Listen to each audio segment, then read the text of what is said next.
আপনি মেইনলি দুটো কোশ্চেন এখানে করেছেন এবং আপনার ফার্স্ট কোশ্চেন হলো যদি আমাদের ফেট আমাদের ভাগ্য ডিসাইডেড বাই আল্লাহ তাহলে এবং আল্লাহ আমাদেরকে ফ্রিডম অফ উইল দিয়েছেন, then how do we reconcile, how do we just manage these two things together? One thing, something is fixed, then I have freedom of will, either choose it or reject it. How shall we answer this? This is your number one. Then you have your second question. Let me talk about the first thing. My dear brother, Dr. Abul Lays, and everybody watching us, the point is, Allah subhanahu wa ta'ala knows about our luck, about our predestination, about our fate, and Allah decided.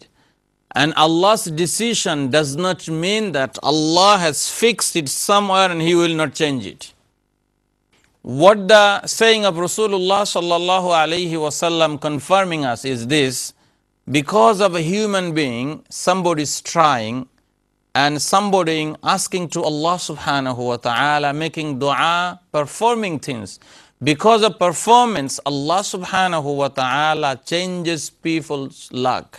Allah subhanahu wa ta'ala changes our predestination, and Allah knows everything because of His knowledge. Because Allah's knowledge, everything is there, everything is present. There is no past, there is no future in knowledge of Allah. In our knowledge, something we forget, something we don't know in future. And there is nothing in the present in our knowledge, but Allah knows everything. That's why we have to try, why we have to use my freedom of will, because Allah will change my state, my situation because of my trying. And that's why Allah is saying, Inna Allah la yughayyiru ma bi qawmin hatta yughayyiru ma bi anfusihim. Allah subhanahu wa ta'ala does not change the state of any community unless they change their own status, their own state, their own position. That means if we choose something good, Allah will reserve it for us. And that's why Allah has given us a freedom of will. That means, another hadith, let me tell you, Rasulullah sallallahu alayhi wa sallam said, La yuruddul qadr illa bid du'a. Qadr, our fate, does not change except by dua. And dua is not saying only, oh Allah, give me something. Dua also working as well, one kind of dua. That means doing something and putting my faith in Allah subhanahu wa ta'ala. This couple of things, let me summarize. Number one, Allah has given us the freedom of will. Number two, Allah did not tell us what He has decided for us. We do not know. Number three is this decision by Allah is flexible. It can be changed because of our trying. If we put these three things together, what does it mean? We have to try, and because of our trying, Allah will change our luck, Allah will change our fate. And this trying is my freedom of will. I can choose something good. Even the people want to choose something bad, they can do it. And Allah said, وَهَدَيْنَاهُ النَّجْدَيْنِ, I have guided him for two things, إِمَّا شَاكِرًا وَإِمَّا كَفُورًا. Somebody can be grateful and somebody can be denying Allah. And whatever the people do, is a test. This life is test. لِيَبْلُوَكُمْ أَيُّكُمْ أَحْسَنُ عَمَلًا. Allah want to test all of you who is best in action. This is the first thing. Let me summarize in Bengali very quickly. I know the brothers are waiting maybe to speak to us. বাংলায় বলতে গেলে যে আল্লাহ আমাদের ভাগ্য নির্ধারণ করেছেন, আবার আমাদেরকে ইচ্ছা স্বাধীনতা দিয়েছেন। এখানে কয়েকটা কথা বলা দরকার। প্রথম কথা হলো যে আল্লাহ যে নির্ধারণ করেছেন, এই নির্ধারণটাকে কিন্তু আল্লাহ তাআলার কোরআন অনুযায়ী এবং হাদিস অনুযায়ী আমাদের চেষ্টার কারণে ওই নির্ধারণটাকে আল্লাহ চেঞ্জ করবেন, এবং এটাও আল্লাহর জানা আছে, এটা আল্লাহর ওয়াদা। আল্লাহ রসুলও বলেছেন দোয়ার কারণে ভাগ্য পরিবর্তন হয়ে যায়। দোয়া মানে শুধু দোয়া না, এখানে কাজও কিন্তু দোয়ার মধ্যে পড়ে। আবার আল্লাহ কোরআনের মধ্যে বলেছেন যারা নিজেদের অবস্থার পরিবর্তন করে না, আল্লাহ তাদের অবস্থার পরিবর্তন করে দেন না। এই দিয়ে বোঝা যায় যে আল্লাহ আমাকে ইচ্ছা স্বাধীনতা দিয়েছেন, আমাকে কাজ করতে হবে, এবং আমার কাজের কারণে রব্বুল আলামিন আমার ভাগ্যকে পরিবর্তন করে দিবেন, এটা আল্লাহর ওয়াদা।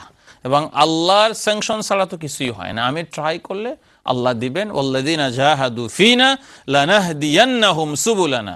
যারা আমি আল্লাহর রাস্তায় চেষ্টা করে, আই গাইড দেম, আমি তাদেরকে রাস্তা দেখাই।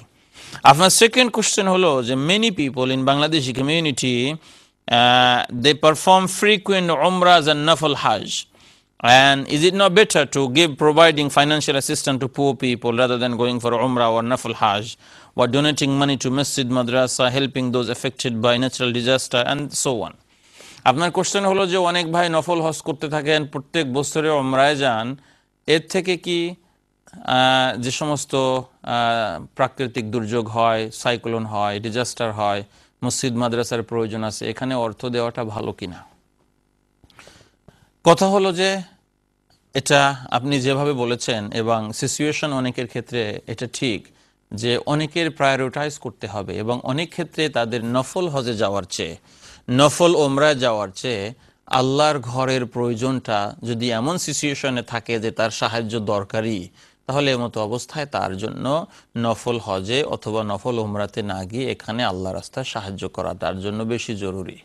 কিন্তু আনফর্চুনেটলি কি হয়, অনেকে এই অজুহাতে হজে ও যান না, ওমরায়ও যান না, আবার ওখানে দানও করেন না, তো চারিদিকেই তো মিস হইল। এটা হলো একটা প্রবলেম। কিন্তু আসলে করার সুযোগ ছিল সেটাও মিস করলেন, আর মানে আমও গেল সালাও গেল, এরকম যেন না হয়। তবে যখন কোনো ডিজাস্টার হয়ে যায় তখন কিন্তু নফল হজ হোক, ওমরা হোক বা নফল যে কোনো কাজের চেয়ে বরং সেই ডিজাস্টারে হিউম্যানিটিকে হেল্প করা, ভাই বোনদেরকে হেল্প করা, তখন কিন্তু এটা ফরজ হয়ে যায়, তখন জরুরি হয়ে যায়। সেজন্য নফল বিষয়কে রেখে হলেও কিন্তু এটা আমাদেরকে সাহায্য করতে হবে।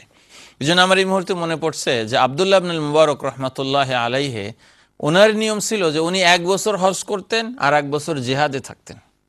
তো যার কারণে ওনাকে মুজাহিদ মুহাদ্দিস বলা হয় ওনাকে। এবং ওনার আরেক বন্ধু ছিলেন ফুদাইল ইবনে ইয়াদ, উনি প্রত্যেক বছরই হজ করতেন। এই জন্য উনি ফুদাইল ইবনে ইয়াদকে বলতেন যে তুমি হজ আর উমরা তো করো না, আন্নাকা বিল ইবাদাতি তালআবু, তুমি তো ইবাদত নিয়ে খেলা করছো। কারণ তোমার হজ করা, উমরা করা যেমন ইবাদত, জিহাদ ফি সাবিলিল্লাহ তো একটা ইবাদত, সেটা কোথায় তোমার জীবনে? যার কারণে এটাকে ব্যালেন্স আমাদের করতে হবে। এই জন্য আমার অ্যাডভাইস থাকবে যে আপনি প্রতি বছর যাওয়ার দরকার নেই, আপনি 2 বছর, 3 বছর, 5 বছরে একবার যান।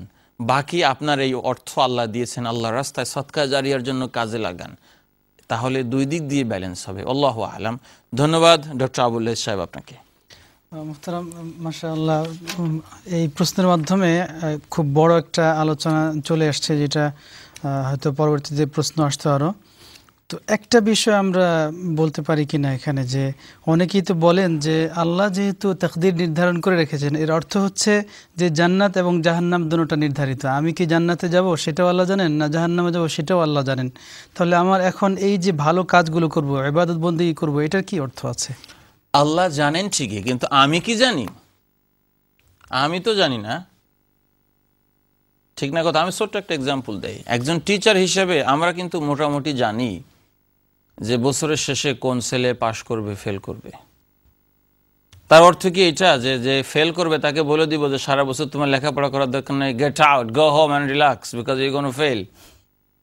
ঠিক না কথা? এটা তো কোনো ডিসিপ্লিনের কথা না। এই জন্য রব্বুল আলমিনের নলেজে জানা আছে এটা যে এই লোক এই কাজ করবে, এর কারণে এইটা ঘটবে, কিন্তু এটা আল্লাহ রব্বুল আলমিন যেহেতু আমাদেরকে জানান নাই, এবং আল্লাহ একটা নিয়ম তৈরি করে দিয়েছেন যে নিয়মের কারণে চেঞ্জ হয়ে যায়। আমরা আমাদের জীবনে দেখি যে ছেলে ফেল করার কথা ছিল, পরে এ পেয়ে যায়, কারণ এত হার্ডওয়ার্ক সে করে, হার্ডওয়ার্কের কারণে সে ভালো রেজাল্ট করে। ঠিক রব্বুল আলমিনের কাছেও এটা জানা আছে যে এই লোক হার্ডওয়ার্ক করে তার ভাগ্যকে চেঞ্জ করে ফেলবে। যেহেতু এটা রব্বুল আলমিন এটাকে নিয়ম করে দিয়েছেন যে কে জান্নাতে যাবে, কে জাহান্নামে যাবে, এই অবস্থাটাকে রব্বুল আলমিনও পরিবর্তন করেন মানুষের আমলের কারণে। তো আমলের কারণে এই জন্য ওয়াতিলকাল জান্নাহ উরিসতুমুহা বিমা কুনতুম তা'মালুন।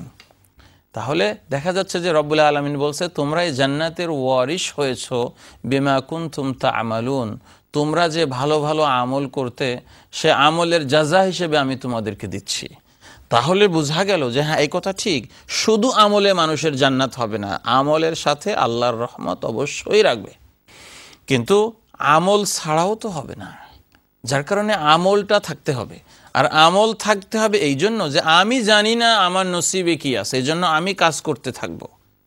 তখন আল্লাহ রাব্বুল আলামিন আমার আমলের কারণে আমার উপরে রহম করবেন। এই রহমের কারণে রব্বুল আলামিন হয়তো আমার নামকে জাহান্নামের দপ্তর থেকে ক্রস করে জান্নাতের দপ্তরে আল্লাহ রাব্বুল আলামিন দিয়ে দিবেন।